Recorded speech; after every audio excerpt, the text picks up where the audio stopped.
ఈరోజు నిజంగా వ్యవస్థలన్నీ కూడా పూర్తిగా నిర్వీర్యమైపోయిన పరిస్థితులు కనిపిస్తూ ఉన్నాయి.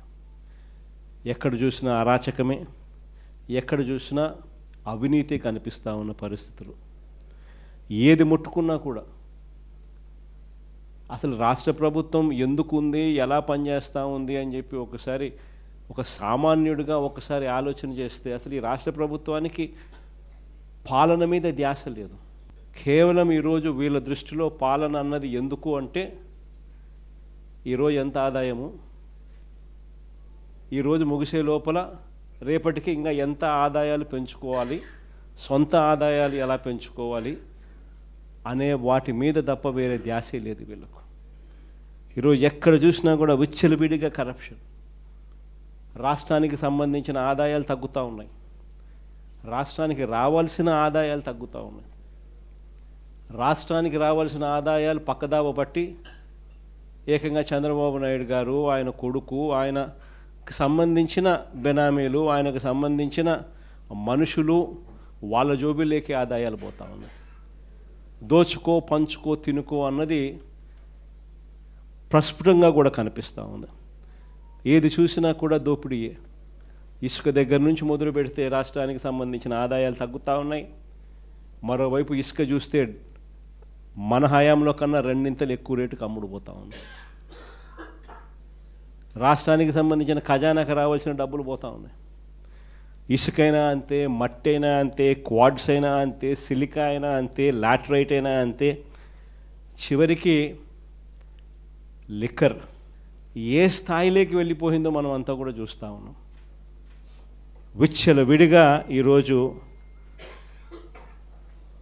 మాఫియా కనపడతా ఉంది. ప్రతి నియోజకవర్గంలోనూ ప్యాకెట్ క్లబ్బులు కనిపిస్తూ ఉన్నాయి. ఎక్కడ పడితే అక్కడ ₹10, పావులాకు, రూపాయికి భూములను పంచిపెడతా ఉన్నారు తమకు సంబంధించిన వాళ్ళకు.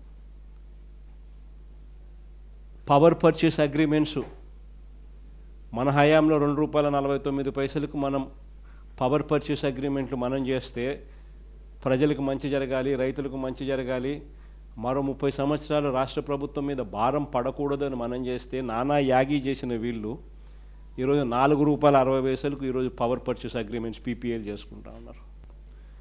అసలు లిక్కర్ అనేది ఏ స్థాయిలోకి తీసుకొని పోయినారు అని అంటే, లిక్కర్ అనేది మన పార్టీ హయాంలో ఎక్కడ కూడా ఎటువంటి అవకాశం కూడా ఉండకూడదు,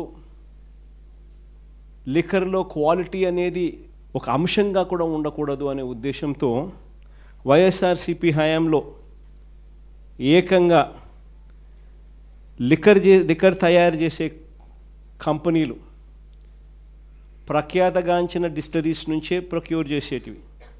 అవి కూడా 20 ఎంపానల్డ్ డిస్టిలరీస్ కూడా మనం ఎంపానల్ చేసినవి కాకపోయినా కూడా they are all empanelled distilleries. వాటి నుంచి మాత్రమే ప్రొక్యూర్మెంట్ జరిగేది. అక్కడ కూడా క్వాలిటీ చెక్ జరిగేది.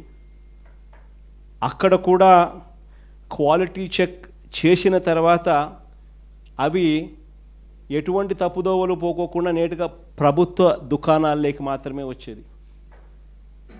ప్రభుత్వమే సరైన సమయాలు పెట్టి, ఇష్టం వచ్చిన సమయాలు కాకుండా కరెక్ట్గా నిర్దిష్టమైన టైమింగులు పెట్టి షాపులు తగ్గించి 43,000 బెల్ట్ షాపులు అనే ప్రసక్తే లేకోకుండా, లాభాపేక్ష ఉండకుండా ప్రభుత్వమే షాపులు నడిపిస్తూ కరెక్ట్గా ప్రభుత్వ దుకాణాలు ఉండేటివి. ప్రైవేట్ వాళ్ళు ఉంటే లాభాపేక్ష ఉంటుంది, ప్రభుత్వమే నడిపితే లాభాపేక్ష ఉండదు. ఇల్లీగల్ పర్మిట్ రూములు రద్దు చేసినాం. ప్రతి షాప్ పక్కన ఉండే ఇల్లీగల్ పర్మిట్ రూమ్స్. షాప్స్ దాదాపుగా 1/3 షాప్స్ను తగ్గించేసినాం. ప్రతి షాప్లోకి డిస్టిలరీ నుంచి మొదలు పెడితే, కంపెనీ లిక్కర్ డిస్టిలరీ నుంచి మొదలు పెడితే ఒక క్వాలిటీ చెక్ అయిపోయిన తర్వాత ఆ బాటిళ్ళ మీద క్యూఆర్ కోడ్ ఉండేది. ఆ గవర్నమెంట్ షాప్లో ప్రతి బాటిల్ అమ్మేటప్పుడు క్యూఆర్ కోడ్ స్కాన్ చేసి అమ్మేవాళ్ళు. 100% మంచి క్వాలిటీ, రెప్యూటెడ్ ఎన్లిస్టెడ్ డిస్టిలరీల నుంచి మాత్రమే ప్రొక్యూర్డ్ మెటీరియల్ అమ్ముడుపోయేది. గవర్నమెంట్ షాపుల్లో నుంచి అది కూడా అమ్మే పరిస్థితి ఉండేది. ఈరోజు చూస్తే నిజంగా ఆశ్చర్యం కలిగించే విషయాలు. ఒకసారి చూస్తే ఒక మాఫియా తరహాలో టోటల్గా గవర్నమెంట్ దుకాణాలన్నీ పూర్తిగా తీసేసినారు. చంద్రబాబు నాయుడు ఆయనకు సంబంధించిన మాఫియాకు సంబంధించిన ప్రైవేట్ దుకాణాలను పిక్చర్లోకి తీసుకొచ్చేసినారు. ప్రైవేట్ దుకాణాల నుంచి ఏకంగా ఇలా మాఫియా కంట్రోల్ చేసే ప్రైవేట్ దుకాణాల నుంచి గ్రామ స్థాయిలోకి కూడా ఏకంగా ఆక్షన్లు పాడి మరి వీళ్ళకి సంబంధించిన కార్యకర్తలకు మాత్రమే నిర్వహించే విధంగా బెల్ట్ షాపుల నిర్వహణ కూడా వాళ్ళకు అప్పచెప్పినారు. వీళ్ళందరికీ మళ్ళీ ప్రొటెక్షన్ పోలీసులు ఇచ్చేట్టుగా బెల్ట్ షాపులకు ఆక్షన్లు పాడి డబ్బులు వసూలు చేసి ఎమ్మెల్యే ఇంత, పోలీసులు ఇంత, పైన పెద్దబాబుకు చిన్నబాబుకి ఇంత అని చెప్పి ఓ పద్ధతి ప్రకారం డిస్ట్రిబ్యూషన్ నెట్వర్క్ను మొత్తం కంట్రోల్లోకి తీసుకున్నారు. ఒక్కసారి డిస్ట్రిబ్యూషన్ నెట్వర్క్ను పూర్తిగా కంట్రోల్లోకి తీసుకున్న తర్వాత షాపులు నడిపే మాఫియా దగ్గర నుంచి గ్రామాలలో బెల్ట్ షాపులు నడిపే వీళ్ళ కార్యకర్తల దాకా మొత్తం మాఫియాను అంతా కంట్రోల్లోకి తీసుకున్న తర్వాత ఇల్లీగల్గా వీళ్ళ ఆదాయాలు పెంచుకునే దానికోసం ఒకవైపున ఎంఆర్పి రేటు కన్నా ఎక్కువ రేటుకు అమ్ముతున్నారు. అది ఇల్లీగల్ పర్మిట్ రూములలో పక్కనే ఇల్లీగల్ పర్మిట్ రూములు తెరిచి పెగ్గుల రూపకంలో మందు పోస్తూ అమ్మడం అయితేనేమి, గ్రామాలలో బెల్ట్ షాపులు ఈ రేటుకు కొనుక్కున్న తర్వాత ఆ రేటుకి 20 రూపాయలు, 30 రూపాయలు, 10 రూపాయలు ఎక్కువ వేసి మళ్ళీ దాన్ని వాళ్ళు అమ్ముకునే పరిస్థితి అయితేనేమి కళ్ళ ముందర కనిపిస్తూ ఉంది. అవినీతి అన్నది ఎలా జరుగుతూ ఉందో, గవర్నమెంట్కి రావాల్సిన ఆదాయం గవర్నమెంట్కి రాకుండా వీళ్ళ జోబీలేకి ఆదాయం ఎలా పోతూ ఉందని ఒకవైపున ఈ మాదిరిగా జరిగిస్తూ ఈ లిక్కర్కి సంబంధించి వీళ్ళకి సంబంధించిన ఎవరైతే డిస్టరీ వాళ్ళు వీళ్ళకి బాగా డబ్బులు ఇస్తారో వాళ్ళకి సంబంధించి ఆర్డర్లు మాత్రం ప్లేస్ చేసే విధంగా ఈ ప్రైవేట్ షాపులు, వీళ్ళ మాఫియా షాపులు ఎవరికైతే ఇండెంట్లు ప్లేస్ చేస్తాయో వీళ్ళకి కావాల్సిన డిస్టరీ వాళ్ళకి వీళ్ళే ఇండెంట్లు ప్లేస్ చేసి వాళ్ళకి సంబంధించిన సరుకు మాత్రమే అక్కడ అందుబాటులో ఉండేట్టుగా కూడా తీసుకొస్తూ ఉన్నారు. ప్రైవేట్ షాపుల ఇండెంట్, ఆ ఇండెంట్ ఆధారంగా మందు కొనుగోలు చేసి సప్లై, ఆదాయాలు సొంతంగా ఇలా జోబీలోకి వేసుకునే దానికోసం. ఇవన్నీ ఒక మాఫియా. సరే, ఇది కాస్త పక్కన పెడితే నిజంగా అన్నిటికన్నా బాధ కలిగించే విషయం ఏమిటి అనంటే వీళ్ళ డబ్బు ఆశ అన్నది ఏ స్థాయికి వెళ్ళిపోయింది అనంటే చివరికి ప్రజలు ఏమి తాగినా పర్వాలేదు, ప్రజలు చనిపోయినా పర్వాలేదు, మా జోబీలలో డబ్బులు ఇంకా ఎక్కువ రావాలి అన్న తలంపులే మోస్ట్ డేంజరస్ పరిస్థితి. అది నిజంగా ఆశ్చర్యకరమైన విషయం. చంద్రబాబు నాయుడు గారి పరిపాలనలో ఈరోజు రాక్షస యుగం నడుస్తూ ఉంది. భయభ్రాంతులు చేస్తూ ఉన్న పరిస్థితుల మధ్య ఈరోజు పోలీసులు పరిపాలన సాగిస్తూ ఉన్నారు. ఇలాంటి పరిస్థితుల్లో ఒక పద్ధతి ప్రకారం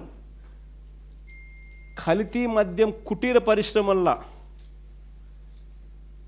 కల్తీ మద్యం కుటీర పరిశ్రమలుగా ఏకంగా ప్రాంతాల వారీగా చంద్రబాబు నాయుడు ఆయనకు సంబంధించిన ఈ మాఫియాను కంట్రోల్ చేసే కొంతమంది ఆయన క్యాబినెట్లో మంత్రులు, ప్రముఖ రాజకీయ పోస్టులలో ఉన్న పెద్దలు, పెద్దబాబు చిన్నబాబు ఆధ్వర్యంలో కుటీర పరిశ్రమల్లో ఏకంగా వీళ్ళు కల్తీ మద్యం తయారు చేసే ఈ మాదిరిగా ఫ్యాక్టరీలు పెట్టించేసేసి వీళ్ళే క్వాలిటీ లేని లిక్కర్ను అక్కడ తయారు చేసి వీళ్ళ డిస్ట్రిబ్యూషన్ నెట్వర్క్ ఏదైతే ఉందో, ప్రైవేట్ మాఫియాతో కూడిన డిస్ట్రిబ్యూషన్ నెట్వర్క్లకి ఏదైతే ఉందో ఆ షాపుల్లోకి, ఆ బెల్ట్ షాపుల్లోకి నేరుగా ఈ మందును పంపిస్తూ ఉన్నారు.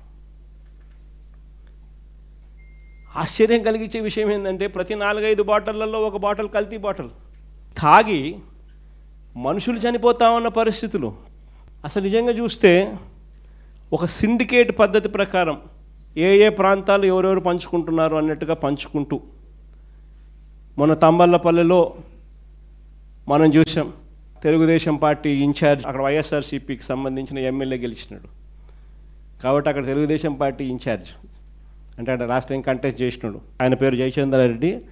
ఆయన ఆధ్వర్యంలో జనార్దన్ రావు అనే ఒక ఆయన, ఇంకొక ఆయన సురేంద్ర నాయుడు అనే ఇంకొక ఆయన,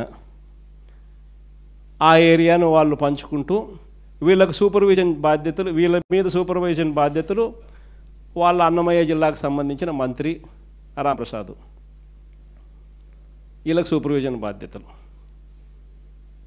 ఆయన సూపర్వైజ్ చేస్తూ ఉన్నాడు.